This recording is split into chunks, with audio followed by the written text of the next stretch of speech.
Doctor ਸਾਹਿਬ ਜਿਹੜੇ ਲੋਕ eligible ਹੈ ਮੇਡ ਦੇ ਤਹਿਤ ਉਹਨਾਂ ਨੂੰ ਪਤਾ ਕਿ ਅਸੀਂ ਸਾਡੀ ਸਰਵਾਈਵਲ ਬਹੁਤ ਔਖਾ ਹੈ, ਸੋ ਉਹਦਾ ਡਿਸੀਜਨ ਕੌਣ ਲੈਂਦਾ? ਅਗਰ ਮੈਂ ਪੇਸ਼ੈਂਟ ਹੈ, ਮੈਨੂੰ ਪਤਾ ਹੈ ਮੇਰੀ ਜ਼ਿੰਦਗੀ ਸਿਰਫ 4 ਜਾਂ 6 ਮਹੀਨੇ ਰਹਿ ਗਈ ਹੈ, ਮੈਂ ਮੇਡ ਦੇ ਥਰੂ ਮੈਡੀਕਲ ਅਸਿਸਟੈਂਟ ਦੇ ਥਰੂ ਮੈਂ ਆਪਣੀ ਜ਼ਿੰਦਗੀ ਹੋਰ ਸਫਰ ਨਹੀਂ ਹੋਣਾ ਚਾਹੁੰਦਾ, ਦੇਣਾ ਚਾਹੁੰਦਾ ਹੈ, ਸੋ ਉਹਦਾ ਪ੍ਰੋਸੈਸ ਕੀ ਹੈ? ਡਾਕਟਰ ਡਿਸਾਈਡ ਕਰਦਾ ਹੈ ਕਿ ਮੇਰੀ ਐਪਲੀਕੇਸ਼ਨ ਜਾਊਗੀ ਤੇ ਸਟੈਪ ਵਾਈਜ਼ ਕੀ ਉਹਦਾ ਪ੍ਰੋਸੈਸ ਹੈ ਜਿਹੜੇ ਜ਼ਿੰਦਗੀ ਦੇਣਾ ਚਾਹੁੰਦੇ ਆ ਨਹੀਂ ਤੇ ਜਿਹੜੀ ਰਿਵਰਸ ਨਹੀਂ ਹੋ ਸਕਦੀ, ਤੇ ਜੇ 6 ਮਹੀਨਿਆਂ ਦੇ ਵਿੱਚ ਉਹਨਾਂ ਦੀ ਮੌਤ ਆਉਣ ਵਾਲੀ ਹੀ ਹੈ, ਉਹ ਅਪਲਾਈ ਕਰ ਸਕਦੇ ਆ, ਉਹ ਅਪਰੂਵਲ ਮਿਲ ਸਕਦੀ ਹੈ, ਉਹ ਇਹ ਚੀਜ਼ ਦਾ ਇਸਤੇਮਾਲ ਕਰ ਸਕਦੇ ਨੇ। 21 ਦੇ ਵਿੱਚ ਉਹਨਾਂ ਨੇ ਇਹ ਵੀ ਨਾਲ ਪਾਸ ਕਰ ਦਿੱਤਾ ਸੀਗਾ ਕਿ 2023 ਦੇ ਵਿੱਚ ਅਸੀਂ ਮੈਂਟਲ ਹੈਲਥ ਪੇਸ਼ੈਂਟਸ ਵੀ ਇਨਕਲੂਡ ਕਰਾਂਗੇ। ਜੇ ਸਾਰੀ ਜ਼ਿੰਦਗੀ ਤੁਸੀਂ ਆਪਣੀ ਬਾਡੀ ਦੇ ਉੱਤੇ ਕੰਟਰੋਲ ਆਪ ਰੱਖਿਆ ਤੇ ਐਂਡ ਦੇ ਵਿੱਚ ਉਹ ਕੰਟਰੋਲ ਤੁਹਾਡੇ ਕੋਲ ਕਿਉਂ ਖਿੱਚਿਆ ਜਾ ਰਿਹਾ? ਬਹੁਤ ਲੋਕ ਘੱਟ ਨੇ 10% ਜਿਹੜੇ ਕਰਮਾਂ ਵਾਲੇ ਆ, ਚੁੱਪ ਕੀਤੇ ਸੁੱਤੇ ਪਏ ਜਾਂਦੇ ਜਾਂ ਹਾਰਟ ਅਟੈਕ ਹੋ ਕੇ ਇੱਕਦਮ ਡਿੱਗ ਪਏ ਚਲੇ ਜਾਂਦੇ ਆ। 90% ਆਫ ਲੋਕ ਸਫਰ ਕਰਕੇ ਜਾਂਦੇ ਆ। ਰੱਬ ਦੀ ਦਿੱਤੀ ਹੋਈ ਦਾਤ ਹੈ, ਦਾਤੇ ਨੇ ਤੁਹਾਨੂੰ ਦਾਤ ਦਿੱਤੀ ਹੋਈ ਹੈ ਜ਼ਿੰਦਗੀ ਦੀ, ਤੇ ਉਹਦਾ ਹੀ ਉਹੀ ਵਾਪਸ ਲੈ ਸਕਦਾ। ਤੁਸੀਂ ਆਪ ਇਹ ਚੀਜ਼ ਹੱਥ 'ਚ ਨਹੀਂ ਲੈ ਸਕਦੇ। ਜਿਹੜੇ ਕਿ ਮੈਂਟਲ ਹੈਲਥ ਵਾਲੇ ਪੇਸ਼ੈਂਟ ਜਿਹੜੇ ਬਹੁਤ ਵੱਡਾ ਟੌਪਿਕ ਹੈ, ਉਹਨਾਂ ਨੂੰ ਇਨਕਲੂਡ ਕਰਨਾ ਹੈ ਜਾਂ ਨਹੀਂ ਕਰਨਾ, ਤੇ ਜੇ ਕਰਨਾ ਹੈ ਉਹਨਾਂ ਦੇ ਕੀ ਕ੍ਰਾਈਟੇਰੀਆ ਹੋਣਗੇ। ਕਿਉਂਕਿ 2 ਸਾਲ ਦਾ ਬਰੀਥਿੰਗ ਟਾਈਮ ਦਿੱਤਾ ਗਿਆ ਸੀਗਾ, ਉਹ ਬਰੀਥਿੰਗ ਟਾਈਮ ਮਾਰਚ 2023 ਚ ਖਤਮ ਹੁੰਦਾ ਤੇ ਸਰਕਾਰ ਨੂੰ ਫੈਸਲਾ ਲੈਣਾ ਹੈ। ਸਾਡਾ ਫਰਜ਼ ਬਣਦਾ ਉਹਨਾਂ ਨੂੰ ਪ੍ਰੋਟੈਕਸ਼ਨ ਕਰਨੀ, ਉਹਨਾਂ ਦੀ ਹੈਲਪ ਕਰਨੀ, ਨਾ ਕਿ ਚੁੱਪ ਕਰਕੇ ਉਹਨਾਂ ਦੀ ਮੌਤ ਕਰ ਦੇਣੀ। ਕੁਝ ਲੋਕ ਕਹਿਣਗੇ ਨਹੀਂ ਦੇਖ ਲਓ ਗਵਰਨਮੈਂਟ ਆਪਣੇ ਪੈਸੇ ਬਚਾਉਣ ਕਰਕੇ ਇਹ ਕੰਮ ਕਰ ਰਹੀ ਹੈ। ਇਹ ਟੌਪਿਕ ਮੌਤ ਵਾਲਾ ਟੌਪਿਕ ਹੈ, ਇਹ ਬਹੁਤ ਔਖਾ ਸ਼ੁਰੂ ਕਰਨਾ।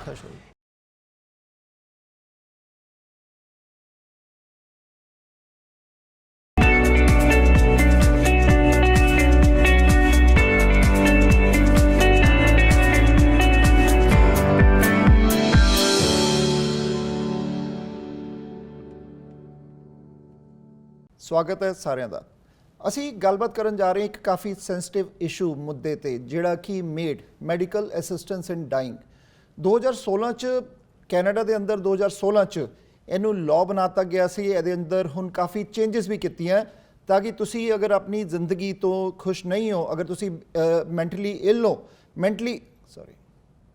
2016 ਦੇ ਅੰਦਰ ਕੈਨੇਡਾ 'ਚ ਇਹਨੂੰ ਲਾਅ ਬਣਾਤਾ ਗਿਆ ਸੀ। ਇਹ 'ਚ ਕੁਝ ਚੇਂਜਸ ਕੀਤੀਆਂ ਸੀ ਸਰਕਾਰ ਨੇ, ਤਾਂ ਕਿ ਤੁਸੀਂ ਅਗਰ ਆਪਣੀ ਜ਼ਿੰਦਗੀ ਤੋਂ ਡਿਪਰੈਸਡ ਹੋ ਔਰ ਤੁਸੀਂ ਕਿਸੇ ਇਲਨੈਸ ਦੇ ਸ਼ਿਕਾਰ ਹੋ, ਤੁਹਾਨੂੰ ਲੱਗਦਾ ਤੁਸੀਂ ਸਰਵਾਈਵ ਨਹੀਂ ਕਰ ਸਕਦੇ ਆਪਣੀ ਜ਼ਿੰਦਗੀ ਤੋਂ, ਤੇ ਤੁਸੀਂ ਮੈਡੀਕਲ ਸਹਾਇਤਾ ਦੇ ਨਾਲ ਆਪਣੀ ਜ਼ਿੰਦਗੀ ਦੇ ਸਕਦੇ ਹੋ। ਕੈਨੇਡੀਅਨਸ ਅੱਜ ਦੀ ਡੇਟ 'ਚ ਇੱਥੇ ਡਿਸਕਸ਼ਨ ਕਰ ਰਹੇ ਆ ਪ੍ਰੋਜ਼ ਐਂਡ ਕੌਨਸ, ਕੀ ਇਹ ਚੰਗਾ ਸਟੈਪ ਹੈ ਸਰਕਾਰ ਦਾ ਜਾਂ ਮਾੜਾ ਸਟੈਪ ਹੈ। ਇਹਦੇ 'ਚ ਕੁਝ ਚੇਂਜਸ 2023 ਮਾਰਚ 'ਚ ਵੀ ਆਉਣ ਲੱਗੀਆਂ, ਜਿਹਦੇ 'ਚ ਗੌਰਮੈਂਟ ਨੇ ਕੁਝ ਹੋਰ ਦਾਇਰਾ ਇਹਦਾ ਵੱਡਾ ਕਰਤਾ ਹੈ। ਲੇਕਿਨ ਆਹ ਮੁੱਦਾ ਬਹੁਤ ਸੈਂਸਿਟਿਵ ਹੈ, ਬਹੁਤ ਇਸ਼ੂ ਹੈ, ਕਿਉਂਕਿ ਕੋਈ ਵੀ ਆਪਣੇ ਨੀਅਰ ਐਂਡ ਡੀਅਰ ਵਨਸ, ਚਾਹੇ ਉਹ ਜਿੰਨਾ ਮਰਜ਼ੀ ਸਿੱਖ ਹੋਏ, ਜਿੰਨਾ ਮਰਜ਼ੀ ਮੈਂਟਲੀ ਇਲ ਹੋਏ, ਉਹ ਚਾਹੁੰਦੇ ਨਹੀਂ ਕਿ ਉਹ ਜਾਏ, ਕਿਉਂਕਿ ਅਸੀਂ ਕੋਮਾ 'ਚ ਵੀ ਜਾ ਕੇ, ਕੋਈ ਪੇਸ਼ੈਂਟ ਅਗਰ ਕੋਮਾ 'ਚ ਵੀ ਹੈ ਤਦ ਵੀ ਅਸੀਂ ਕਰਦੇ ਹਾਂ ਉਮੀਦ ਕਿ ਉਹ ਸ਼ਾਇਦ ਬਚ ਜਾਏ। ਸੋ ਕਿੱਦਾਂ ਦਾ ਸਟੈਪ ਹੈ ਤੇ ਡਿਫਰੈਂਟ ਵਿਊਜ਼ ਆ ਸਾਰੇ ਦੇ। ਅਸੀਂ ਸਾਡੇ ਨਾਲ ਅੱਜ ਡਾਕਟਰ ਗੁਰਜੀਤ ਬਾਜਵਾ, ਜਿਹੜੇ ਕਿ ਐਮਰਜੈਂਸੀ ਫਿਜ਼ੀਸ਼ੀਅਨ ਹੈ ਵਿਲੀਅਮ ਔਸਟਲਰ ਹੈਲਥ ਸਿਸਟਮ ਦੇ, ਅਸੀਂ ਆਹ ਮੁੱਦੇ ਦੇ ਬਾਰੇ ਸਾਰੀ ਜਾਣਕਾਰੀ ਉਹਨਾਂ ਤੋਂ ਲਵਾਂਗੇ। ਡਾਕਟਰ ਸਾਹਿਬ ਤੁਹਾਡਾ ਸਵਾਗਤ ਹੈ ਪ੍ਰਾਈਮ ਏਸ਼ੀਆ ਤੇ। ਥੈਂਕ ਯੂ ਨਿਤਨ ਜੀ। ਡਾਕਟਰ ਸਾਹਿਬ, ਜਿਹੜਾ ਇਸ਼ੂ ਹੈ ਮੇਡ ਮੈਡੀਕਲ ਅਸਿਸਟੈਂਟ ਇਨ ਡਾਈਂਗ, ਇਹਦੀ ਸਾਨੂੰ ਬਰੀਫ ਹਿਸਟਰੀ ਤੇ ਆ ਹੈ ਕੀ ਐਕਚੁਅਲ, ਸਾਡੇ ਅਗਰ ਵਿਊਅਰਸ ਨੂੰ ਤੁਸੀਂ ਇਹਦੇ ਬਾਰੇ ਦੱਸੋ। ਬਿਲਕੁਲ ਨਿਤਨ ਜੀ। ਮੈਡੀਕਲ ਅਸਿਸਟੈਂਸ ਇਨ ਡਾਈਂਗ ਜਿਹਦਾ ਛੋਟਾ ਫਾਰਮ ਦਿੱਤਾ ਜਾਂਦਾ ਮੇਡ, ਇਹਦਾ ਪੰਜਾਬੀ 'ਚ ਅਸੀਂ ਕਹਿ ਸਕਦੇ ਹੈਗੇ ਕਿ ਆਤਮ ਟਾਈਮ ਵੇਲੇ, ਮੌਤ ਵੇਲੇ ਅਸਿਸਟੈਂਸ ਲੈਣੀ ਮੈਡੀਕਲ ਸਿਸਟਮ ਦੀ, ਉਹਨੂੰ ਮੇਡ ਆਖਿਆ ਜਾਂਦਾ ਹੈ। ਤਾਂ ਬਹੁਤ ਪੁਰਾਣਾ ਮੁੱਦਾ, ਸਦੀਆਂ ਤੋਂ ਚੱਲਿਆ ਆ ਰਿਹਾ। ਮੈਨੂੰ ਯਾਦ ਹੈ ਹਾਈ ਸਕੂਲ 'ਚ ਅਸੀਂ ਵੀ ਡਿਸਕਸ਼ਨ ਕਰਦੇ ਹੁੰਦੇ ਸੀਗੇ, ਪਰ ਹੁਣ ਤੱਕ ਤਕਰੀਬਨ ਸਾਰੀ ਦੁਨੀਆ ਦੇ ਵਿੱਚ ਇਲੀਗਲ ਸੀ। 20-25 ਸਾਲਾਂ ਤੋਂ ਇਹ ਹੌਲੀ ਹੌਲੀ ਵੈਸਟਰਨ ਵਰਲਡ ਦੇ ਵਿੱਚ ਲਾਅ ਚੇਂਜਸ ਆ ਰਹੇ ਨੇ। ਸੋ ਹੋਇਆ ਕੀ ਸੀ ਕਿ 2015 ਤੋਂ ਪਹਿਲਾਂ ਇਹ ਇਲੀਗਲ ਸੀ। ਕਿਸੇ ਨੇ ਫਿਰ ਚੈਲੰਜ ਕੀਤਾ ਗਵਰਨਮੈਂਟ ਨੂੰ ਕਿ ਚਾਰਟਰ ਆਫ ਰਾਈਟਸ ਐਂਡ ਫਰੀਡਮਸ ਦੇ ਵਿੱਚ ਮੇਰਾ ਹੱਕ ਹੈ ਕਿ ਮੈਂ ਆਪਣੀ ਬਾਡੀ ਨਾਲ ਜੋ ਮਰਜ਼ੀ ਕਰ ਸਕਦਾ। ਠੀਕ ਹੈ। ਉਹਨਾਂ ਨੇ ਚੈਲੰਜ ਕੀਤਾ ਤੇ ਚੈਲੰਜ ਦੇ ਵਿੱਚ ਸੁਪਰੀਮ ਕੋਰਟ ਤੱਕ ਚਲ ਗਿਆ। ਸੁਪਰੀਮ ਕੋਰਟ ਨੇ ਫਿਰ 15 ਦੇ ਵਿੱਚ ਫੈਸਲਾ ਦੇਤਾ ਕਿ ਵਾਕਈ ਇਹ ਗੱਲ ਸਹੀ ਹੈ, ਇਹਨਾਂ ਨੂੰ ਹੱਕ ਹੈਗਾ ਆਪਣੀ ਬਾਡੀ ਤੇ ਇਹ ਚੀਜ਼ ਅਲਾਉ ਕਰ ਦੇਣੀ ਚਾਹੀਦੀ ਹੈ। ਫਿਰ ਗਵਰਨਮੈਂਟ ਦੇ ਉਦੋਂ ਹੱਥ ਵੱਜ ਗਏ, ਉਹਨਾਂ ਨੂੰ ਲਾਅ ਪਾਸ ਕਰਨਾ ਪਿਆ। ਠੀਕ ਹੈ। 2016 ਦੇ ਵਿੱਚ ਉਹਨਾਂ ਨੇ ਇਹ ਮੇਡ ਵਾਲਾ ਲਾਅ ਪਾਸ ਕਰ ਦਿੱਤਾ ਕਿ ਇਹ ਚੀਜ਼ ਅਲਾਉ ਹੈ। ਉਹਦੇ ਵਿੱਚ ਜਦੋਂ ਉਹਨਾਂ ਨੇ ਕੀਤਾ ਸੀ ਉਸ ਵੇਲੇ 2016 ਦੇ ਵਿੱਚ ਕਿ ਜਿਹੜੇ ਟਰਮੀਨਲੀ ਇਲ ਅਖੀਰ ਦੇ ਵਿੱਚ ਪਹੁੰਚ ਗਏ ਹੋਏ ਆ, ਜਿਨ੍ਹਾਂ ਦੀ ਜ਼ਿੰਦਗੀ ਦਾ ਆਸ ਸਿਰਫ 6 ਮਹੀਨੇ ਰਹਿ ਗਿਆ, ਉਹ ਐਲੀਜੀਬਲ ਨੇ। ਜਿਨ੍ਹਾਂ ਨੂੰ ਭਿਆਨਕ ਬਿਮਾਰੀ ਹੈ, ਜਿਹਦੀ ਬਿਮਾਰੀ ਦਾ ਕੋਈ ਇਲਾਜ ਨਹੀਂ ਤੇ ਜਿਹੜੀ ਰਿਵਰਸ ਨਹੀਂ ਹੋ ਸਕਦੀ, ਤੇ ਜੇ 6 ਮਹੀਨਿਆਂ ਦੇ ਵਿੱਚ ਉਹਨਾਂ ਦੀ ਮੌਤ ਆਉਣ ਵਾਲੀ ਹੀ ਹੈ, ਉਹ ਅਪਲਾਈ ਕਰ ਸਕਦੇ ਆ, ਉਹ ਅਪਰੂਵਲ ਮਿਲ ਸਕਦੀ ਹੈ, ਉਹ ਇਹ ਚੀਜ਼ ਦਾ ਇਸਤੇਮਾਲ ਕਰ ਸਕਦੇ ਨੇ।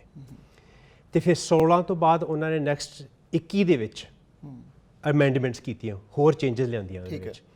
ਉਹਦੇ ਵਿੱਚ ਉਹਨਾਂ ਨੇ ਉਸ ਵੇਲੇ ਲਿਆਂਦਾ ਹੈ ਕਿ ਸਿਰਫ ਉਹ ਨਹੀਂ ਕਿ ਜਿਨ੍ਹਾਂ ਨੇ 6 ਮਹੀਨਿਆਂ ਦੇ ਵਿੱਚ ਜਿਨ੍ਹਾਂ ਦੀ ਮੌਤ ਹੋ ਜਾਣੀ ਆ, ਉਹ ਵੀ ਇਨਕਲੂਡਡ ਹੋਣਗੇ ਜਿਨ੍ਹਾਂ ਦੇ ਕ੍ਰੋਨਿਕ ਲੌਂਗ ਟਰਮ ਇਲਨੈਸ ਹੈ, ਜਿਹਨੂੰ ਸੀਰੀਅਸ ਬਿਮਾਰੀ ਹੈ, ਲੌਂਗ ਟਰਮ ਹੈ, ਜਿਹਦਾ ਕੋਈ ਇਲਾਜ ਨਹੀਂ, ਪਰ ਮੌਤ ਆਉਣ ਦੀ ਕੋਈ ਉਮੀਦ ਨਹੀਂ ਹੈਗੀ ਕਿ ਨੈਕਸਟ, ਉਹ ਵੀ ਇਨਕਲੂਡ ਕੀਤੇ ਗਏ ਸੀਗੇ 21 ਦੇ ਵਿੱਚ। ਠੀਕ ਹੈ, ਤਾਂ ਕਿ ਉਹ ਵੀ ਮੇਡ ਦੇ ਤਹਿਤ ਆਪਣੀ ਜਾਨ ਜਿਹੜੀ ਹੈ ਦੇ ਸਕਦੇ ਆ। ਬਿਲਕੁਲ। 21 ਦੇ ਵਿੱਚ ਉਹਨਾਂ ਨੇ ਇਹ ਵੀ ਨਾਲ ਪਾਸ ਕਰ ਦਿੱਤਾ ਸੀਗਾ ਕਿ 2023 ਦੇ ਵਿੱਚ ਅਸੀਂ ਮੈਂਟਲ ਹੈਲਥ ਪੇਸ਼ੈਂਟਸ ਵੀ ਇਨਕਲੂਡ ਕਰਾਂਗੇ। ਠੀਕ ਹੈ। ਉਹ ਤਾਂ ਕਰਕੇ ਇਹ ਦੁਬਾਰਾ ਹੁਣ ਨਿਊਜ਼ ਦੇ ਵਿੱਚ ਆ ਰਿਹਾ, ਇਹ ਦੁਬਾਰਾ ਮਸਲਾ ਭਖਦਾ ਹੋ ਰਿਹਾ, ਕਿਉਂਕਿ 23 ਆਉਣ ਵਾਲਾ ਹੀ ਹੈ ਮਾਰਚ ਦੇ ਵਿੱਚ, ਤੇ ਉਹ ਜਿਹੜੀ ਚੀਜ਼ ਸੀ ਉਹਨਾਂ ਨੂੰ ਗਵਰਨਮੈਂਟ ਨੂੰ ਟਾਈਮ ਦਿੱਤਾ ਸੀ ਕਿ ਤੁਸੀਂ 2023 ਦੇ ਵਿੱਚ ਫੈਸਲਾ ਦੇਣਾ ਹੈ ਮੈਂਟਲ ਹੈਲਥ ਬਾਰੇ। ਠੀਕ ਹੈ। ਤੇ ਉਹ 3-4 ਮਹੀਨੇ ਤੱਕ ਆਉਣ ਵਾਲਾ ਹੈ। ਤੇ ਹੁਣ ਜਿਹੜੀ ਸਰਕਾਰ ਹੈ ਉਹਨਾਂ ਨੇ ਇਹ ਰਿਕੁਐਸਟ ਕੀਤੀ ਹੈ ਗਵਰਨਮੈਂਟ ਤੋਂ ਕਿ ਅਸੀਂ ਇਹ 4 ਮਹੀਨੇ 'ਚ ਨਹੀਂ ਲੈ ਸਕਦੇ ਫੈਸਲਾ, ਸਾਨੂੰ ਹੋਰ ਟਾਈਮ ਚਾਹੀਦਾ ਹੈ। ਤੇ ਇਸ ਕਰਕੇ ਮਾਰਚ 23 ਤੋਂ ਬਾਅਦ ਟਾਈਮ ਮੰਗਿਆ। ਤੇ ਜਿਹੜੇ ਮੈਂਟਲ ਹੈਲਥ ਵਾਲੇ ਪੇਸ਼ੈਂਟ, ਜਿਹੜੇ ਬਹੁਤ ਵੱਡਾ ਟੌਪਿਕ ਹੈ, ਬਿਲਕੁਲ, ਉਹਨਾਂ ਨੂੰ ਇਨਕਲੂਡ ਕਰਨਾ ਹੈ ਜਾਂ ਨਹੀਂ ਕਰਨਾ, ਤੇ ਜੇ ਕਰਨਾ ਹੈ ਉਹਨਾਂ ਦੇ ਕੀ ਕ੍ਰਾਈਟੇਰੀਆ ਹੋਣੇ। ਉਹ ਤਾਂ ਕਰਕੇ ਮਾਰਚ 2023 ਵਿੱਚ ਉਹ ਆ ਰਿਹਾ, ਕਿਉਂਕਿ 2 ਸਾਲ ਦਾ ਬਰੀਥਿੰਗ ਟਾਈਮ ਦਿੱਤਾ ਗਿਆ ਸੀਗਾ। ਉਹ ਬਰੀਥਿੰਗ ਟਾਈਮ ਮਾਰਚ 2023 ਚ ਖਤਮ ਹੁੰਦਾ ਤੇ ਸਰਕਾਰ ਨੂੰ ਫੈਸਲਾ ਲੈਣਾ ਹੈ। ਬਿਲਕੁਲ। ਡਾਕਟਰ ਸਾਹਿਬ, ਡਿਸੇਬਿਲਿਟੀ ਦੀ ਗੱਲ ਕਰੀਏ, ਡਿਸੇਬਿਲਿਟੀ ਦੇ ਉੱਪਰ ਆਪਣੇ ਕੈਨੇਡੀਅਨਸ ਚ ਬਹੁਤ ਵੱਡੀ ਸਪੋਰਟ ਮਿਲਦੀ ਹੈ ਸਰਕਾਰ ਦੀ ਤਰਫ ਤੋਂ, ਔਰ ਇਹ ਵੀ ਉਹਦੇ ਚ ਗੱਲਬਾਤ ਹੋ ਰਹੀ ਹੈ ਇਸ ਮੁੱਦੇ ਤੇ ਕਿ ਜਿਹੜੇ ਡਿਸੇਬਲ ਲੋਕ ਹੈ ਉਹਨਾਂ ਨੂੰ ਸਪੋਰਟ ਇਨਫ ਨਹੀਂ ਮਿਲਦੀ। ਉਹ ਐਦਾਂ ਡਿਸੇਬਲ ਹੈ ਕਿ ਉਹ ਸਪੋਰਟ ਦੇ ਨਾਲ ਉਹ ਖਰਚਾ ਵੀ ਨਹੀਂ, ਆਪਣਾ ਗੁਜ਼ਾਰਾ ਵੀ ਨਹੀਂ ਕਰ ਸਕਦੇ। ਸੋ ਉਹਨੂੰ ਵੀ ਇਹਦੇ ਚ ਇੰਕਲੂਡ ਕੀਤਾ ਜਾਏਗਾ। ਸੋ ਨਿਤਨ ਜੀ, ਪ੍ਰੋਬਲਮ ਇਹ ਹੈ ਜਿੱਥੇ ਆਉਂਦੀ ਹੈ ਨਾ ਐਥੀਕਲ ਕੰਸਰਨਸ, ਇਹ ਪ੍ਰੋਬਲਮ ਕੈਨੇਡੀਅਨਸ ਨੂੰ ਆ ਰਹੀ ਹੈ ਕਿ ਐਥਿਕਸ ਆ ਰਿਹਾ ਇੱਥੇ। ਐਥਿਕਸ ਦੇ ਵਿੱਚ ਇਹ ਆ ਰਿਹਾ ਕਿ ਜੇ ਉਹ ਬੰਦੇ ਅਫੋਰਡ ਨਹੀਂ ਕਰ ਸਕਦੇ, ਕਿ ਉਹਨਾਂ ਦਾ ਮੌਤ ਸੋਲੂਸ਼ਨ ਹੈ? ਠੀਕ ਹੈ। ਕਿ ਉਹਨਾਂ ਨੂੰ ਸਪੋਰਟ ਹੋਰ ਚਾਹੀਦੀ ਹੈ, ਸਪੋਰਟ ਹੋਰ ਚਾਹੀਦੀ ਹੈ, ਫੰਡਿੰਗ ਹੋਰ ਚਾਹੀਦੀ ਹੈ। Right. So that's the solution ਜਿਹੜਾ ਇਸ ਵੇਲੇ ਐਥੀਕਲ ਬਹੁਤ ਵੱਡਾ ਡਿਲੇਮਾ, ਬਹੁਤ ਵੱਡਾ ਸਬਜੈਕਟ ਬਣਿਆ ਹੋਇਆ ਹੈ ਕਿ ਉਹਨਾਂ ਨੂੰ ਜੇ ਪੈਸੇ ਦੀ ਪ੍ਰੋਬਲਮ ਹੈ ਤੇ ਪੈਸੇ ਵੱਧ ਕਰੋ, ਜੇ ਉਹਨਾਂ ਨੂੰ ਹੋਮਲੈਸਨੈਸ ਦੀ ਪ੍ਰੋਬਲਮ ਹੈ, ਹੋਮਲੈਸ ਉਹਨਾਂ ਦਾ ਉਹ ਠੀਕ ਕਰੋ, ਜੇ ਉਹਨਾਂ ਨੂੰ ਮੈਂਟਲ ਹੈਲਥ ਦੀ ਪ੍ਰੋਬਲਮ ਹੈ ਉਹਦਾ ਇਲਾਜ ਕਰੋ, ਜੇ ਉਹਨਾਂ ਨੂੰ ਕਿਸੇ ਹੋਰ ਕਾਰਨ ਕਰਕੇ ਉਹਨਾਂ ਦਾ ਨਹੀਂ ਗੁਜ਼ਾਰਾ ਚੱਲ ਰਿਹਾ ਉਹਦਾ ਇਲਾਜ ਕਰੋ, ਨਾ ਕਿ ਉਹਨਾਂ ਨੂੰ ਮੌਤ ਵਾਲਾ ਸੋਲੂਸ਼ਨ ਦਿਓ। ਉਹ ਚੀਜ਼ ਨਹੀਂ ਠੀਕ ਹੈ। ਇਹਦੇ ਤੇ ਕਾਫੀ ਪਟੀਸ਼ਨ ਵੀ ਮੇਰੇ ਖਿਆਲ ਆਨਲਾਈਨ ਸਟਾਰਟ ਹੋ ਗਈਆਂ ਐਸੀ ਮੁੱਦੇ ਦੇ ਉੱਪਰ ਕਿ ਮੌਤ ਨਹੀਂ ਦੇਣੀ ਚਾਹੀਦੀ, ਡਿਸੇਬਲ ਲੋਕਾਂ ਨੂੰ ਜ਼ਿਆਦਾ ਸਪੋਰਟ ਮਿਲੇ ਸਰਕਾਰ ਤੋਂ, ਉਹਨਾਂ ਨੂੰ ਮੌਤ ਨਹੀਂ ਮਿਲਣੀ ਚਾਹੀਦੀ। ਬਿਲਕੁਲ। ਕੇਸ ਤਾਂ ਆਇਆ ਕਿਉਂਕਿ ਸੇਂਟ ਕੈਥਰੀਨਸ ਦੇ ਵਿੱਚ ਇੱਕ ਬੰਦਾ ਉਹ ਕਹਿੰਦਾ ਮੈਂ ਮਰਨਾ ਨਹੀਂ ਚਾਹੁੰਦਾ, ਪਰ ਸਿਰਫ ਇਹ ਹੈ ਕਿ ਮੈਂ ਡਿਸੇਬਲਡ ਹਾਂ, ਮੈਂ ਤਕਲੀਫ 'ਚ ਹਾਂ ਤੇ ਮੇਰੀ ਮੌਰਗੇਜ ਪੇਮੈਂਟ, ਮੇਰੀ ਕਿਰਾਏ ਦੀ ਪੇਮੈਂਟ ਨਹੀਂ ਪੂਰੀਆਂ ਹੋ ਰਹੀਆਂ, ਅਗਲੇ ਮਹੀਨੇ ਮੈਂ ਹੋਮਲੈਸ ਹੋ ਜਾਣਾ, ਉਹਦੇ ਨਾਲੋਂ ਮੈਨੂੰ ਮੌਤ ਚੰਗੀ ਹੈ। ਠੀਕ ਹੈ। ਸੋ ਇਸ ਕਰਕੇ ਇਹ ਬਹੁਤ ਵੱਡਾ ਟੌਪਿਕ ਬਣ ਗਿਆ ਹੋਇਆ ਕਿ ਆਹ ਸੋਲੂਸ਼ਨ ਨਹੀਂ ਹੋਣਾ ਚਾਹੀਦਾ, ਮੌਤ ਵਾਲਾ ਸੋਲੂਸ਼ਨ ਨਹੀਂ ਹੋਣਾ ਚਾਹੀਦਾ। ਜਿਹੜਾ ਅਸਲੀ ਪ੍ਰੋਬਲਮ ਹੈ ਉਹਦਾ ਹੱਲ ਕਰੋ। ਡਾਕਟਰ ਸਾਹਿਬ, ਜਿਹੜੇ ਲੋਕ ਐਲੀਜੀਬਲ ਹੈ ਮੇਡ ਦੇ ਤਹਿਤ, ਉਹਨਾਂ ਨੂੰ ਪਤਾ ਕਿ ਅਸੀਂ ਸਾਡੀ ਸਰਵਾਈਵਲ ਬਹੁਤ ਔਖਾ ਹੈ, ਸੋ ਉਹਦਾ ਡਿਸੀਜਨ ਕੌਣ ਲੈਂਦਾ? ਅਗਰ ਮੈਂ ਪੇਸ਼ੈਂਟ ਹੈ, ਮੈਨੂੰ ਪਤਾ ਹੈ ਮੇਰੀ ਜ਼ਿੰਦਗੀ ਸਿਰਫ 4 ਜਾਂ 6 ਮਹੀਨੇ ਰਹਿ ਗਈ ਹੈ, ਮੈਂ ਮੇਡ ਦੇ ਥਰੂ, ਮੈਡੀਕਲ ਅਸਿਸਟੈਂਟ ਦੇ ਥਰੂ ਮੈਂ ਆਪਣੀ ਜ਼ਿੰਦਗੀ ਹੋਰ ਸਫਰ ਨਹੀਂ ਹੋਣਾ ਚਾਹੁੰਦਾ, ਦੇਣਾ ਚਾਹੁੰਦਾ ਹੈ, ਸੋ ਉਹਦਾ ਪ੍ਰੋਸੈਸ ਕੀ ਹੈ? ਡਾਕਟਰ ਡਿਸਾਈਡ ਕਰਦਾ ਹੈ ਕਿ ਮੇਰੀ ਐਪਲੀਕੇਸ਼ਨ ਜਾਊਗੀ, ਤੇ ਸਟੈਪ ਵਾਈਜ਼ ਕੀ ਉਹਦਾ ਪ੍ਰੋਸੈਸ ਹੈ ਜਿਹੜੇ ਜ਼ਿੰਦਗੀ ਦੇਣਾ ਚਾਹੁੰਦੇ ਆ? ਉਹਦਾ ਪ੍ਰੋਸੈਸ ਇਸ ਤਰ੍ਹਾਂ ਹੈ ਕਿ ਆਪ ਡਿਸਾਈਡ ਕਰਦੇ ਆ ਪਹਿਲਾਂ ਮੈਂ ਉਸ ਪਾਸੇ ਜਾਣਾ ਹੈ ਜਾਂ ਨਹੀਂ ਜਾਣਾ। ਕੈਨੇਡਾ ਦੇ ਵਿੱਚ ਤਕਰੀਬਨ ਰੋਜ਼ ਦੀਆਂ 750-800 ਮੌਤਾਂ ਹੁੰਦੀਆਂ, ਉਹਦੇ ਵਿੱਚੋਂ 97% ਤਾਂ ਨੈਚੁਰਲੀ ਹੁੰਦੀਆਂ ਹੁਣ ਤੱਕ ਜਿਹੜੀ ਆ ਰਹੀ, ਤੇ ਤਕਰੀਬਨ 3% ਹੈ ਜਿਹੜੇ ਆ ਮੇਡ ਵਾਲਾ ਇਸਤੇਮਾਲ ਕਰ ਰਹੇ ਆ। ਤੇ ਉਹਨਾਂ ਦੇ ਵਿੱਚ ਐਲੀਜੀਬਿਲਟੀ, ਜੇ ਤੁਸੀਂ ਐਲੀਜੀਬਲ ਕ੍ਰਾਈਟੇਰੀਆ ਮਤਲਬ ਤੁਹਾਡੀ ਮੌਤ ਆਉਣ ਵਾਲੀ ਹੈ ਜਾਂ ਕ੍ਰੋਨਿਕ ਇਲਨੈਸ ਹੈ ਜਿਹਦਾ ਕੋਈ ਇਲਾਜ ਨਹੀਂ, ਉਹ ਅਪਲਾਈ ਕਰ ਸਕਦੇ ਆ। ਠੀਕ ਹੈ। ਉਸ ਤੋਂ ਬਾਅਦ ਉਹਨਾਂ ਨੇ ਫਿਰ 2 ਵੱਖਰੇ ਡਾਕਟਰਸ ਦੀ ਓਪੀਨੀਅਨ ਲੈਣੀ ਹੈ। ਉਹ ਡਾਕਟਰਸ ਨੇ ਆਪਸ ਵਿੱਚ ਸਲਾਹ ਵੀ ਨਹੀਂ ਕਰਨੀ ਹੈਗੀ, ਇੰਡੀਪੈਂਡੈਂਟਲੀ। ਉਹਨਾਂ ਨੇ ਇਹ ਦੇਖਣਾ ਹੈ ਕਿ ਇਹ ਬੰਦੇ ਵਾਕਈ ਸੁਰਤ ਹੈਗੀ ਇਹਨੂੰ ਇਹ ਚੀਜ਼ ਡਿਸੀਜਨ ਲੈਣ ਲਈ, ਬੁੱਧੀ ਇਹਦੇ ਹੈਗੀ ਹੈ ਇਹ ਚੀਜ਼ ਸੋਚਣ ਲਈ, ਤੇ ਉਸ ਤੋਂ ਇਲਾਵਾ ਇਹਨੂੰ ਐਕਸਟਰਨਲ ਪ੍ਰੈਸ਼ਰ ਤਾਂ ਨਹੀਂ ਕੋ ਪਾ ਰਿਹਾ, ਫੈਮਿਲੀ ਵਾਲੇ ਤਾਂ ਨਹੀਂ ਪਾ ਰਹੇ ਹੈਗੇ ਤੇ ਪ੍ਰੈਸ਼ਰ ਜਾਂ ਤੇ ਕੋਈ ਬੋਝ ਤਾਂ ਨਹੀਂ ਪਾ ਰਹੇ ਜਿਹਦੇ ਕਰਕੇ ਡਿਸੀਜਨ ਲੈ ਰਿਹਾ। ਜੇ ਉਹ ਚੀਜ਼ਾਂ ਡਾਕਟਰ ਕਹੇਗਾ ਕਿ ਨਹੀਂ ਇਹ ਬਾਕੀ ਆਪਣੀ ਮਨਮਰਜ਼ੀ ਨਾਲ ਤਕਲੀਫ ਦੇ ਕਰਕੇ ਇਹ ਕਰ ਰਿਹਾ ਤੇ ਤਾਂ ਕਰਕੇ ਉਹ ਫਿਰ ਅਪਰੂਵਲ ਦੇਣਗੇ। ਉਸ ਤੋਂ ਇਲਾਵਾ ਇੱਕ ਵਿਟਨੈਸ ਦੀ ਵੀ ਲੋੜ ਪੈਂਦੀ ਹੈ। ਠੀਕ ਹੈ। ਉਸ ਤੋਂ ਇਲਾਵਾ ਫਿਰ ਉਹਨਾਂ ਦੇ 10 ਡੇਜ਼ ਪੀਰੀਅਡ ਹੁੰਦਾ ਜਿਹਦੇ ਵਿੱਚ ਉਹ ਆਪਣੀ ਮਰਜ਼ੀ ਬਦਲ ਵੀ ਸਕਦੇ ਆ। ਠੰਡਾ ਦਿਮਾਗ ਕਰਨ ਵਾਸਤੇ 10 ਦਿਨ ਦਾ ਪੀਰੀਅਡ ਵੀ ਦਿੱਤਾ ਜਾਂਦਾ, ਉਦੋਂ ਪਹਿਲਾਂ ਕਰ ਨਹੀਂ ਸਕਦੇ। ਫਿਰ ਐਟ ਐਨੀ ਟਾਈਮ ਉਹ ਜਵਾਬ ਵੀ ਦੇ ਸਕਦੇ ਆ। ਠੀਕ ਹੈ। ਤੇ ਇਹ ਪ੍ਰੋਸੈਸ ਹੈ ਇਹਦਾ। ਓਕੇ, ਸੋ ਡਾਕਟਰ ਸਾਹਿਬ ਫਿਗਰਸ ਕੋਈ ਸ਼ੇਅਰ ਕਰੋਗੇ 2020 ਚ ਕਿੰਨੀਆਂ ਮੌਤਾਂ ਹੋਈਆਂ ਮੇਡ ਦੇ ਥਰੂ? ਮੈਂ ਮੌਤ ਕਹੂੰਗਾ ਜਾਂ ਮੈਂ ਕਹੂੰਗਾ ਆਪਣੀ ਜ਼ਿੰਦਗੀ ਜਿਨ੍ਹਾਂ ਨੇ ਦੇਣੀ ਪਈ ਕਿਉਂਕਿ ਇਹ ਸਰਵਾਈਵਲ ਨਹੀਂ ਸੀਗਾ। 2020 2021 22 ਕੋਈ ਫਿਗਰਸ ਹੈਗੀਆਂ ਤੁਹਾਡੇ ਕੋਲ? ਹਾਂਜੀ, ਟੋਟਲ ਫਿਗਰ ਮੈਂ ਤੁਹਾਨੂੰ ਦੱਸ ਸਕਦਾ 2016 ਤੋਂ ਲੈ ਕੇ ਹੁਣ ਤੱਕ ਤਕਰੀਬਨ 40,000 ਮੌਤਾਂ ਹੋਈਆਂ ਇਸ ਚੀਜ਼ ਦੇ ਵਿੱਚ। ਸਾਰੀ ਦੁਨੀਆ ਦੇ ਵਿੱਚ ਜਦੋਂ ਆਪਾਂ ਦੇਖਦੇ ਹਾਂ ਤੇ ਤਕਰੀਬਨ 11 ਕੰਟਰੀਜ਼ ਨੇ ਜਿਹਦੇ ਵਿੱਚ ਇਹ ਅਲਾਉਡ ਹੈ ਤੇ ਉਹਦੇ ਵਿੱਚ 40 Canada is one of the top ਕਿਉਂਕਿ ਇਹਨਾਂ ਦੇ ਥੋੜੇ ਜਿਹੇ ਲਾਜ਼ ਥੋੜੇ ਜਿਹੇ ਓਪਨ ਨੇ। ਠੀਕ ਹੈ। ਸੋ ਇਹ ਤਕਰੀਬਨ ਫਿਗਰਸ ਹੈ। ਤਕਰੀਬਨ ਸਾਰੀਆਂ ਮੌਤਾਂ ਚੋਂ 3% ਲੋਕ ਇਹ ਵਰਤਦੇ ਨੇ। ਡਾਕਟਰ ਸਾਹਿਬ ਤੁਸੀਂ ਗੱਲ ਕੀਤੀ ਤੇ ਮੈਂਟਲ ਹੈਲਥ ਵਾਲੀ ਡਿਬੇਟ ਕਿਉਂ ਹੈ ਅੱਜ ਇੱਥੇ ਚੱਲ ਰਹੀ? ਜਿੱਥੇ ਜੀ ਸਭ ਤੋਂ ਵੱਡੀ ਗੱਲ ਹੈ ਮੈਂਟਲ ਹੈਲਥ ਦੇ ਵਿੱਚ ਤੇ ਇੱਕ ਤਾਂ ਇਹ ਹੈ ਕਿ ਇਹ ਸੋਚਿਆ ਜਾਂਦਾ ਕਿ ਮੈਂਟਲ ਹੈਲਥ ਰਿਵਰਸੇਬਲ ਹੈ। ਇਹ ਨਹੀਂ ਹੈ ਕਿ ਪੱਕੀ ਗੱਲ ਹੈ। ਇਹ ਹੋ ਸਕੇ ਕਿ ਤੁਹਾਨੂੰ ਸਾਰੀ ਜ਼ਿੰਦਗੀ ਤੁਸੀਂ ਬਿਲਕੁਲ ਸਹੀ ਹੋਵੋ, ਤੁਹਾਨੂੰ ਡਾਊਨ ਟਾਈਮ ਕਿਸੇ ਕਾਰਨ ਕਰਕੇ ਆਇਆ ਹੋਵੇ ਤੇ ਤੁਸੀਂ ਫਿਰ ਉੱਥੇ ਪਹੁੰਚ ਸਕਦੇ ਹੋ। ਇੱਕ ਇਹ ਰਿਵਰਸੇਬਲ ਹੈ। ਦੂਜੀ ਗੱਲ ਇਹ ਹੈ ਕਿ ਜਿਹੜੇ ਮੈਂਟਲ ਹੈਲਥ ਦੇ ਖਾਸ ਕਰ ਡਿਪਰੈਸ਼ਨ ਦੇ ਹੁੰਦੇ ਆ ਉਹਦੇ ਪ੍ਰੋਬਲਮ ਇਹ ਹੈ ਕਿ ਉਹ ਆਪਣੇ ਦਿਮਾਗ ਸਹੀ ਨਾਲ ਸੋਚ ਨਹੀਂ ਸਕਦੇ, ਇਸ ਕਰਕੇ ਉਹ ਠੰਡੇ ਦਿਮਾਗ ਨਾਲ ਇਹ ਡਿਸੀਜਨ ਨਹੀਂ ਲੈ ਰਹੇ। ਤਾਂ ਕਰਕੇ ਮੈਂਟਲ ਹੈਲਥ ਵਾਲਾ ਟੌਪਿਕ ਇਹ ਬਹੁਤ ਵੱਡਾ ਹੈ, ਇਹਨੂੰ ਟਾਈਮ ਲੱਗੇਗਾ ਤੇ ਹੋਪ ਇਹ ਹੈ ਕਿ ਜੇ ਸਹੀ ਤਰੀਕੇ ਨਾਲ ਇਹ ਕੀਤਾ ਜਾਵੇ ਇਹ ਛੇਤੀ ਡਿਸੀਜਨ ਲੈਣ ਵਾਲੀ ਚੀਜ਼ ਨਹੀਂ ਹੈ। ਠੀਕ ਹੈ। ਜੋ ਮੇਡ ਦਾ ਟੌਪਿਕ ਹੈ ਕਿਉਂਕਿ ਸਾਊਥ ਏਸ਼ੀਅਨ ਕਮਿਊਨਿਟੀ 'ਚ ਇਹਦੇ ਤੇ ਜ਼ਿਆਦਾ ਡਿਸਕਸ਼ਨ ਨਹੀਂ ਹੁੰਦੀ। ਸਾਡੇ ਜਿਹੜੇ ਪੰਜਾਬੀ ਭਾਈਚਾਰਾ ਜਾਂ ਆਪਣੀ ਸਾਊਥ ਏਸ਼ੀਅਨ ਕਮਿਊਨਿਟੀ ਹੈ ਮੈਡੀਕਲ ਅਸਿਸਟੈਂਟ ਇਨ ਡਾਈਂਗ, ਸਾਨੂੰ ਪਤਾ ਹੋਣਾ ਚਾਹੀਦਾ ਕਿ ਲਾਜ਼ ਕੀ ਕਹਿੰਦੇ ਹੈ। ਡਿਸੀਜ਼ਨ ਲੈਣਾ ਨਹੀਂ ਲੈਣਾ ਉਹ ਮੈਡੀਕਲ ਸਹਾਇਤਾ ਦੇ ਨਾਲ ਹੀ ਅਸੀਂ ਉਹਨੂੰ ਡਿਸਾਈਡ ਕਰ ਸਕਦੇ ਹਾਂ। ਤਦ ਹੀ ਅਸੀਂ ਡਾਕਟਰ ਬਾਜਵਾ ਨਾਲ ਆ ਟੌਪਿਕ ਤੇ ਗੱਲਬਾਤ ਕਰ ਰਹੇ ਹਾਂ ਕਿ ਸਾਨੂੰ ਵੱਧ ਤੋਂ ਵੱਧ ਇਹਦੇ ਉੱਪਰ ਨੌਲੇਜ ਇਹਦੇ ਤੇ ਚਾਨਣਾ ਪਾਇਆ ਜਾ ਸਕੇ। ਡਾਕਟਰ ਸਾਹਿਬ ਮੇਡ ਦੇ ਉੱਪਰ ਪ੍ਰੋਜ਼ ਐਂਡ ਕੌਨਸ ਕੀ ਹੈ ਇਹਦੇ? ਦੇਖੋ, ਜਿਹੜੇ ਕਹਿੰਦੇ ਹੈ ਇਹ ਚੀਜ਼ ਹੋਣੀ ਚਾਹੀਦੀ ਹੈ ਉਹਨਾਂ ਦੇ ਇਹ ਕਹਿਣਾ ਹੈ ਕਿ ਆਟੋਨੋਮੀ, ਆਪਣਾ ਡਿਸੀਜਨ ਬੰਦਾ ਆਪ ਲੈਣ ਨੂੰ ਚਾਹੀਦਾ ਹੋਣਾ ਹੈ। ਹਰੇਕ ਬੰਦੇ ਦੀ ਆਪਣੀ ਬਾਡੀ ਦੇ ਉੱਤੇ ਕੰਟਰੋਲ ਹੋਣਾ ਚਾਹੀਦਾ। ਤੁਸੀਂ ਕੀ ਖਾਣਾ ਹੈ, ਕੀ ਪਹਿਨਣਾ ਹੈ, ਤੁਸੀਂ ਮੋਟਾਪਾ ਕਰਨਾ ਹੈ ਜਾਂ ਪਤਲੇ ਹੋਣਾ ਹੈ, ਤੁਸੀਂ ਐਕਸਰਸਾਈਜ਼ ਕਰਨੀ ਹੈ, ਚੰਗੀ ਚੀਜ਼ ਖਾਣੀ ਹੈ, ਮਾੜੀ ਚੀਜ਼ ਖਾਣੀ ਹੈ, ਸਮੋਕਿੰਗ ਕਰਨੀ ਹੈ, ਐਲਕੋਹਲ ਲੈਣਾ ਹੈ, ਸਾਰੇ ਤੁਹਾਡੇ ਪਰਸਨਲ ਡਿਸੀਜਨਸ ਹੈ। ਉਹ ਬੰਦੇ ਆਪ ਲੈਂਦੇ ਆ। ਤੇ ਜੇ ਸਾਰੀ ਜ਼ਿੰਦਗੀ ਤੁਸੀਂ ਆਪਣੀ ਬਾਡੀ ਦੇ ਉੱਤੇ ਕੰਟਰੋਲ ਆਪ ਰੱਖਿਆ ਤੇ ਐਂਡ ਦੇ ਵਿੱਚ ਉਹ ਕੰਟਰੋਲ ਤੁਹਾਡੇ ਕੋਲ ਕਿਉਂ ਖਿੱਚਿਆ ਜਾ ਰਿਹਾ? ਆਟੋਨੋਮੀ। ਠੀਕ ਹੈ। ਤੇ ਦੂਜੀ ਗੱਲ ਇਹ ਹੈ ਕਿ ਸਫਰਿੰਗ ਕਿਉਂ ਕੀਤੀ ਹੋਵੇ ਜਾਵੇ? ਜੇ ਤੁਸੀਂ ਕਿਸੇ ਚੀਜ਼ ਦੇ ਹੈਗੇ ਤੁਸੀਂ ਪੇਸ਼ੈਂਟ ਹੈਗੇ ਹੋ ਹਾਰਟ ਦੇ, ਉਹਦਾ ਇਲਾਜ ਹੋਣਾ ਚਾਹੀਦਾ। ਕਿਉਂ ਸਫਰਿੰਗ ਕਰੋ? ਜੇ ਤੁਹਾਡੇ ਕੋਲ ਬਾਂਹ ਟੁੱਟ ਗਈ ਹੋਈ ਉਹਦੇ ਕਿਉਂ ਸਫਰ ਕਰੋ? ਤੁਹਾਡੇ ਇਲਾਜ ਹੋਣਾ ਚਾਹੀਦਾ। ਸੋ ਇਸ ਕਰਕੇ ਐਂਡ ਦੇ ਵਿੱਚ ਜਦੋਂ ਸਫਰਿੰਗ ਹੁੰਦੀ ਹੈ ਉਸ ਵੇਲੇ ਸਫਰਿੰਗ ਦਾ ਕਿਉਂ ਨਾ ਇਲਾਜ ਕੀਤਾ ਜਾਵੇ, ਇਹ ਉਹਨੂੰ ਇਲਾਜ ਦੇ ਵਿੱਚ ਗਿਣਿਆ ਜਾਂਦਾ ਹੈ। ਤੇ ਤਾਂ ਕਰਕੇ ਕਿਉਂਕਿ ਬਹੁਤ ਲੋਕ ਘੱਟ ਨੇ 10% ਜਿਹੜੇ ਕਰਮਾਂ ਵਾਲੇ ਆ, ਚੁੱਪ ਕੀਤੇ ਸੁੱਤੇ ਪਏ ਜਾਂਦੇ ਜਾਂ ਹਾਰਟ ਅਟੈਕ ਹੋ ਕੇ ਇੱਕਦਮ ਡਿੱਗ ਪਏ ਚਲੇ ਜਾਂਦੇ ਆ। 90% ਆਫ ਲੋਕ ਸਫਰ ਕਰਕੇ ਜਾਂਦੇ ਆ, ਕੁਝ ਮਹੀਨੇ ਜਾਂ ਕੁਝ ਸਾਲ, ਤੇ ਆਪ ਸਫਰ ਕਰਦੀ, ਫੈਮਿਲੀ ਸਫਰ ਕਰਦੀ ਹੈ ਔਰ ਬੈੱਡ ਰਿਟਨ ਵੀ ਹੋ ਜਾਂਦੇ ਬਹੁਤ ਲੌਂਗ ਟਰਮ ਤੱਕ ਕਿ ਉਹ ਬੈੱਡ ਤੋਂ ਉੱਠ ਹੀ ਨਹੀਂ ਸਕਦੇ। That's a continuous bedridden ਹੋਣਾ। ਬਿਲਕੁਲ। ਸੋ ਇਸ ਕਰਕੇ ਇਹ ਚੀਜ਼ ਹੈਗੀ ਪ੍ਰੋਜ਼ ਜਿਹੜੇ ਕਹਿੰਦੇ ਆ ਕਿ ਇਹ ਚੀਜ਼ ਹੋਣੀ ਚਾਹੀਦੀ ਹੈ। ਠੀਕ ਹੈ। ਨਾਓ ਇਹਦਾ ਜਿਹੜਾ ਆਪੋਜ਼ਿਟ ਹੈ, ਕਨਸੀਕੁਐਂਸਸ ਹੈ, ਜਿਹੜੇ ਨੁਕਸਾਨ ਹੈ, ਹਾਂ ਨੁਕਸਾਨ ਵਾਲੇ ਇੱਕ ਕਹਿੰਦੇ ਆ ਕਿ ਇੱਕ ਤਾਂ ਰਿਲੀਜੀਅਸ ਹੈਗਾ ਐਸਪੈਕਟ।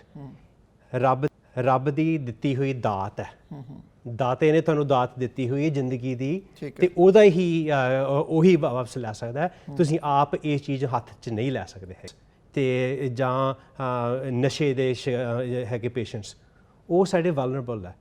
ਸਾਡਾ ਫਰਜ਼ ਬਣਦਾ ਉਹਨਾਂ ਨੂੰ ਪ੍ਰੋਟੈਕਸ਼ਨ ਕਰਨੀ, ਉਹਨਾਂ ਦੀ ਹੈਲਪ ਕਰਨੀ, ਨਾ ਕਿ ਚੁੱਪ ਕਰਕੇ ਉਹਨਾਂ ਦੀ ਮੌਤ ਕਰ ਦੇਣੀ। ਠੀਕ ਹੈ। ਸੋ ਇਹ ਵੀ ਇੱਕ ਚੀਜ਼ ਹੈਗੀ ਜਿਹੜੇ ਮੰਨਿਆ ਜਾ ਸਕਦਾ ਕਿ ਇਹਦੇ ਅਗੇਂਸਟ ਆਰਗੂਮੈਂਟ।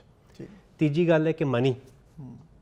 ਕੁਝ ਲੋਕ ਕਹਿਣਗੇ ਨਹੀਂ ਦੇਖ ਲਓ ਗਵਰਨਮੈਂਟ ਆਪਣੇ ਪੈਸੇ ਬਚਾਉਣ ਕਰਕੇ ਇਹ ਕੰਮ ਕਰ ਰਹੀ ਹੈ, ਕਿਉਂਕਿ ਅਖੀਰਲੇ ਤੁਹਾਡੇ ਸਾਲ ਦੇ ਵਿੱਚ ਜਿੰਨਾ ਖਰਚਾ ਹੁੰਦਾ ਉਹ ਤਾਂ ਸਾਰੀ ਉਮਰ 'ਚ ਨਹੀਂ ਖਰਚਾ ਹੋਇਆ ਹੁੰਦਾ, ਜਿੰਨਾ ਅਖੀਰਲੇ ਸਾਲ 'ਚ ਆ ਜਾਂਦਾ, ਤੇ ਗਵਰਨਮੈਂਟ ਮਨੀ ਬਚਾਉਣ ਕਰਕੇ ਕਰਦੀ ਹੈ। ਪਰ ਇਹ ਐਡਾ ਖਾਸ ਆਰਗੂਮੈਂਟ ਨਹੀਂ ਹੈਗਾ, ਕਿਉਂਕਿ ਇੰਨੇ ਜ਼ਿਆਦਾ ਡਾਲਰ ਨਹੀਂ ਹੈਗੇ।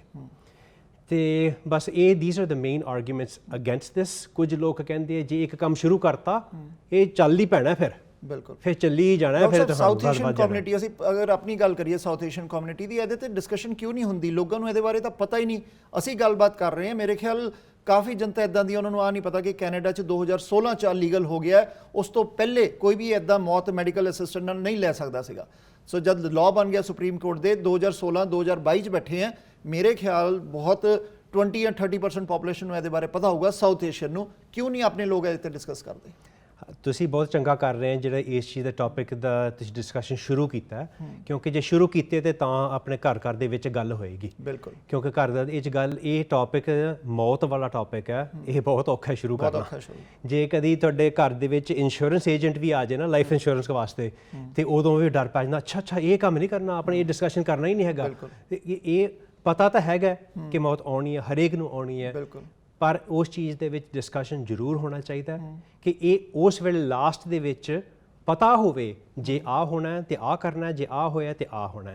ਉਸ ਵੇਲੇ ਭੱਜਣਾ ਨਹੀਂ ਪੈਣੀਆਂ ਚਾਹੀਦੀਆਂ, ਕਿਉਂਕਿ ਸਾਰੀ ਦੁਨੀਆ ਦੇ ਵਿੱਚ, ਇੰਡੀਆ ਦੇ ਵਿੱਚ ਮੌਤਾਂ ਕਿੱਥੇ ਹੁੰਦੀਆਂ? ਘਰ 'ਚ ਹੀ ਹੁੰਦੀਆਂ, ਪਿੰਡ ਦੇ ਵਿੱਚ ਹੁੰਦੀ ਹੈ। ਚੁੱਪ ਕਰਕੇ ਬੰਦਾ ਚੱਲ ਗਿਆ, ਖਾਣਾ ਪੀਣਾ ਹਟ ਗਿਆ, ਰਾਈਟ, ਇਸ ਤਰ੍ਹਾਂ ਮੌਤ ਚੱਲ ਜਾਂਦੀ ਹੈ। ਇੱਥੇ ਬਿਲਕੁਲ ਆਪੋਜ਼ਿਟ ਹੈ। ਲੋਕ ਚਾਹੁੰਦੇ ਆ ਕਿ ਮੈਂ ਆਪਣੇ ਪਰਿਵਾਰ ਦੇ ਵਿੱਚ ਹੋਵਾਂ, ਮੈਂ ਐਂਡ ਦੇ ਵਿੱਚ ਜਦੋਂ ਮੇਰੇ ਲਾਸਟ ਸਾਹ ਹੋਣ ਘਰ ਹੀ ਹੋਵਾਂ, ਪਰ ਹੁੰਦਾ ਕੀ? ਬਿਲਕੁਲ ਆਪੋਜ਼ਿਟ। ਐਂਬੂਲੈਂਸ ਬੁਲਾਈ ਜਾਂਦੀ ਹੈ, ਉੱਥੇ ਜਾਇਆ ਜਾਂਦਾ ਤੇ ਅਗੇਂਸਟ देयर ਵਿਸ਼ੇਸ ਉਸ ਵੇਲੇ ਤਾਂ ਹੋਸ਼ ਨਹੀਂ ਹੁੰਦੀ। ਪੇਸ਼ੈਂਟਸ ਨੂੰ ਹਸਪੀਟਲ ਦੇ ਵਿੱਚ ਜਾ ਕੇ ਮੌਤ ਹੁੰਦੀ ਹੈ, ਪਰ ਚਾਹੁੰਦੇ ਨਹੀਂ ਹੁੰਦੇ। ਠੀਕ ਹੈ ਡਾਕਟਰ ਸਾਹਿਬ, ਵਰਲਡ ਦਾ ਅਗਰ ਗੱਲ ਕਰੀਏ ਸਿਨੈਰੀਓ ਕੀ ਹੈ ਮੇਡ ਨੂੰ ਲੈ ਕੇ ਵੱਖ-ਵੱਖ ਕੰਟਰੀਜ਼ ਦਾ? ਤਕਰੀਬਨ 20-25 ਸਾਲਾਂ ਤੋਂ ਇਹ ਟੌਪਿਕ ਸ਼ੁਰੂ ਹੋਇਆ 11 ਕੰਟਰੀਜ਼ ਨੇ ਜਿੱਥੇ ਇਹ ਅਲਾਉਡ ਹੈਗਾ, ਤੇ ਅਮਰੀਕਾ ਦੇ ਵਿੱਚ ਸਾਰੇ ਕੰਟਰੀ ਦਾ ਨਹੀਂ ਹੋਇਆ ਕਹਿ ਸਕਦੇ, ਉਹ ਵੱਖਰੇ ਸਟੇਟ 'ਚ 11 ਸਟੇਟਸ ਹੈ, 50 ਚੋਂ ਜਿੱਥੇ ਅਲਾਉਡ ਹੈ। ਪਰ ਡਿਫਰੈਂਸ ਇੰਨਾ ਹੈ ਕਿ ਇੱਥੇ ਦੋ ਤਰ੍ਹਾਂ ਦੇ ਹੁੰਦੇ ਆ। ਇੱਕ ਤਾਂ ਹੁੰਦਾ US ਦੇ ਵਿੱਚ ਮਾਡਲ ਸਮਝ ਲਓ, ਠੀਕ ਹੈ, ਕਿ ਡਾਕਟਰ ਤੁਹਾਨੂੰ ਤਿਆਰ ਕਰਕੇ ਦੇ ਸਕਦੇ ਆ ਉਹ ਦਵਾਈਆਂ ਜਿਹਦੇ ਨਾਲ ਤੁਸੀਂ ਲੈਣ ਨਾਲ ਤੁਹਾਡੀ ਮੌਤ ਹੋ ਜਾਏਗੀ, ਠੀਕ ਹੈ, ਪਰ ਉਹ ਆਪ ਦੇ ਨਹੀਂ ਸਕਦੇ। ਓਕੇ, ਸੋ ਉਹ ਇੱਕ US ਦਾ ਮਾਡਲ ਹੈ। ਇੱਥੇ ਵਾਲਾ ਮਾਡਲ ਉਹ ਵੀ ਹੈ, ਪਰ ਇੱਥੇ ਇਹ ਵੀ ਹੈ ਕਿ ਡਾਕਟਰਸ ਦੇ ਵੀ ਸਕਦੇ ਆ, ਇੰਜੈਕਸ਼ਨ ਦੇ ਸਕਦੇ ਆ, ਤੇ ਉਹਦੇ ਨਾਲ ਵੀ ਮੌਤ ਹੋ ਸਕਦੀ। ਉਹ ਥੋੜਾ ਜਿਹਾ ਡਿਫਰੈਂਸ ਇੰਨਾ ਹੈਗਾ ਕਿ ਇੱਕ ਸਟੈਪ ਅੱਗੇ ਹੈ ਕੈਨੇਡਾ ਉਹ ਚੀਜ਼ਾਂ ਨਾਲੋਂ। ਠੀਕ ਹੈ ਡਾਕਟਰ ਸਾਹਿਬ, ਅਗਰ ਗੱਲ ਕਰੀਏ ਅਸੀਂ ਕਿ ਜਿਹੜੇ ਕੁਝ ਇੱਦਾਂ ਦੇ ਕੇਸਿਸ ਸਾਹਮਣੇ ਆਏ ਕਿ ਮੈਡੀਕਲ ਪ੍ਰੋਫੈਸ਼ਨ, ਚਾਹੇ ਉਹ ਡਾਕਟਰਸ ਹੋਣ, ਨਰਸਿਸ ਹੋਣ ਜਾਂ ਹੈਲਥ ਕੇਅਰ ਸਟਾਫ ਹੋਣ, ਬੜੇ ਇੰਪ੍ਰੋਪਰਲੀ ਉਹਨਾਂ ਨੇ ਪੇਸ਼ੈਂਟਸ ਨੂੰ ਸੁਜੈਸਟ ਕੀਤਾ ਕਿ ਤੁਸੀਂ ਸਰਵਾਈਵ ਨਹੀਂ ਕਰ ਸਕਦੇ, ਆਪਣੀ ਜ਼ਿੰਦਗੀ ਲੈ ਲਓ। ਸੋ ਇੱਦਾਂ ਕੀ ਮੈਡੀਕਲ ਪ੍ਰੋਫੈਸ਼ਨ 'ਚ ਕਹਿ ਸਕਦੇ ਕੋਈ? ਬਿਲਕੁਲ ਨਹੀਂ ਕਹਿ ਸਕਦੇ, ਕਦੀ ਵੀ ਤੁਸੀਂ ਸੁਜੈਸਟ ਨਹੀਂ ਕਰ ਸਕਦੇ ਹੈਗੇ। ਪੇਸ਼ੈਂਟਸ ਵੱਲੋਂ ਪਹਿਲ ਹੋਣੀ ਚਾਹੀਦੀ ਹੈ, ਠੀਕ ਹੈ, ਤੇ ਤੁਸੀਂ ਉਹਨਾਂ ਨੂੰ ਕਦੀ ਇਹ ਸੋਲੂਸ਼ਨ ਨਹੀਂ ਦੇ ਸਕਦੇ ਇਸ ਤਰ੍ਹਾਂ ਕਰਨਾ ਚਾਹੀਦਾ ਤੁਹਾਨੂੰ। ਉਧਰੋਂ ਪਹਿਲ ਆਏਗੀ ਤਾਂ ਇਹ ਤੁਹਾਡੀ ਹਾਮੀ ਭਰ ਸਕਦੇ ਆ ਜਾਂ ਇਨਕਾਰ ਕਰ ਸਕਦੇ ਆ, ਪਰ ਇਸ ਤਰ੍ਹਾਂ ਕਦੀ ਨਹੀਂ ਹੋਣਾ ਚਾਹੀਦਾ। ਜੇ ਕਦੀ ਹੋਇਆ ਤੇ ਉਹ ਚੀਜ਼ ਉਹਨਾਂ ਦੇ ਪਨਿਸ਼ਮੈਂਟ ਹੋਣੀ ਚਾਹੀਦੀ ਵੀ, ਹੋਏਗੀ ਵੀ, ਪਰ ਹੈ ਬਹੁਤ, ਮੇਰੇ ਖਿਆਲ ਦੇ ਵਿੱਚ 1% ਤੋਂ ਵੀ ਘੱਟ ਕੇਸਿਸ ਇਹੋ ਜਿਹੇ ਜਿਹੜੇ ਇਸ ਤਰ੍ਹਾਂ ਦੇ ਹੋਏ ਆ। ਤੇ ਮਿਸਟੇਕਸ ਹੁੰਦੀਆਂ, ਮਿਸਟੇਕਸ ਮੈਡੀਕਲ ਪ੍ਰੋਫੈਸ਼ਨ ਦੇ ਵਿੱਚ ਫਾਰਮਾਸਿਸਟ ਤੁਹਾਨੂੰ ਗਲਤ ਦਵਾਈ ਦੇ ਸਕਦਾ, ਨਰਸ ਤੁਹਾਨੂੰ IV ਗਲਤ ਚੜਾ ਸਕਦੇ, ਡਾਕਟਰਸ ਕੋਲ ਵੀ ਮਿਸਟੇਕਸ ਹੁੰਦੇ ਆ, ਬਿਲਕੁਲ ਰਾਈਟ, ਉਹਨਾਂ ਦੇ ਵੀ ਕੌਨਸੀਕੁਐਂਸਿਸ ਹੁੰਦੇ ਆ। ਪਰ ਇਹਦੇ ਵਿੱਚ ਇਹ ਹੈ ਕਿ ਜਿਹੜਾ ਕੌਨਸੀਕੁਐਂਸ ਵੱਧ ਤੋਂ ਵੱਧ ਮੌਤ ਹੀ ਹੋ ਜਾਏਗੀ ਨਾ, ਉਹ ਤਾਂ ਅੱਗੇ ਚਾਹੁੰਦਾ ਸੀ ਪੇਸ਼ੈਂਟ, ਰਾਈਟ। ਸੋ ਇਸ ਕਰਕੇ ਇਹਦੇ ਵਿੱਚ ਹੁੰਦੀਆਂ ਮਿਸਟੇਕਸ ਬਹੁਤ ਘੱਟ ਆ। ਇਹਦਾ ਮਿਸਯੂਜ਼ ਵੀ ਡਾਕਟਰ ਸਾਹਿਬ ਅਗਰ ਕਹੀਏ ਕਿ ਪ੍ਰੋਜ਼ ਐਂਡ ਕੌਨਸ ਅਸੀਂ ਡਿਸਕਸ ਕੀਤੇ ਆ, ਮਿਸਯੂਜ਼ ਵੀ ਹੋ ਸਕਦਾ ਇਹਦਾ?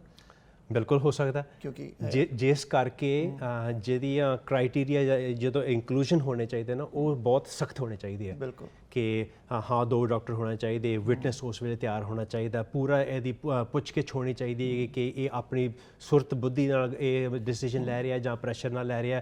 ਤੇ ਬਾਕੀ ਇਹਦੇ ਫਿਰ ਆਡਿਟਿੰਗ ਵੀ ਹੈ, ਆਡਿਟਿੰਗ ਵੀ ਹੋ ਰਹੀ, ਕਿੰਨੇ ਕੇਸਿਸ ਹੋਏ ਆ, ਉਹਦੇ ਵਿੱਚੋਂ ਕਿੰਨੇ ਕੁ ਮਿਸਟੇਕਸ ਹੋਏ ਆ, ਸਾਰੀ ਚੀਜ਼ਾਂ ਹੋਣੀਆਂ ਚਾਹੀਦੀਆਂ। ਠੀਕ ਹੈ ਡਾਕਟਰ ਸਾਹਿਬ, ਇੱਦਾਂ ਦਾ ਮਾਮਲਾ ਸਾਹਮਣੇ ਆਇਆ ਸੀਗਾ ਕਿ ਮਾਰਚ 2021 ਦੇ ਅੰਦਰ ਜਦ ਗਵਰਨਮੈਂਟ ਆਫ ਕੈਨੇਡਾ ਨੇ ਇਹਦੇ 'ਤੇ ਚੇਂਜਸ ਕੀਤੀਆਂ ਤੇ ਇੱਕ ਸਟੋਰੀ ਬ੍ਰੇਕ ਹੋਈ ਸੀ ਜਿਹੜੀ ਮੇਨ ਸਟ੍ਰੀਮ ਨੇ ਵੀ ਕੀਤੀ ਸੀ, ਔਰ ਉਹ ਜਿਹੜਾ ਬੰਦਾ ਸੀਗਾ ਉਹਦੇ ਬੈਕ ਪੇਨ ਸੀ, ਔਰ ਸੀਵਰ ਉਹਨੂੰ ਬੈਕ ਪੇਨ ਸੀਗੀ ਔਰ ਮੈਡੀਕਲ ਅਸਿਸਟੈਂਸ ਨਹੀਂ ਸੀਗੀ ਕਿ ਉਹ ਸਰਵਾਈਵ ਕਰੇ, ਸੋ ਉਹਦੇ ਕੋਲ ਪੈਸੇ ਨਹੀਂ ਸੀਗੇ ਉੱਦਾਂ ਦੇ ਇਲਾਜ ਕਰਾਉਣ ਲਈ।